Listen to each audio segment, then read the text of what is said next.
Не бараме помош, не бараме субвенции, бараме изедначување на условите за стопанисување, порачаа производителите на месо и побараа итна средба со вице-премиерот за економски прашања Фатмир Битики за да ги образложат своите барања.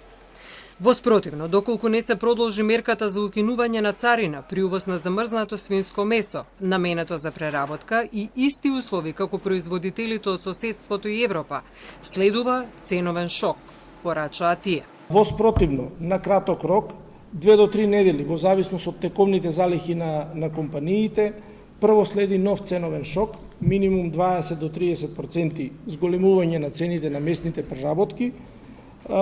од свинско месо пред се, второ, намалување на бројот на вработените, исто така за 20 до 30% во зависност од компаниите. Зголемување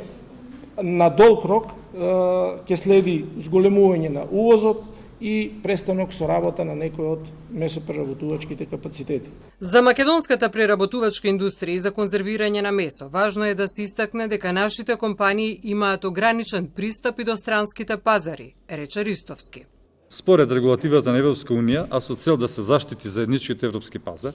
постои ограничување на трговија со живи свињи, како и со свежо и замрзнато свинско месо од трети земји во членките на Европската унија. Не само што не можеме да извезуваме, него не можеме дури ни да трансферираме преку земјите на Унијата.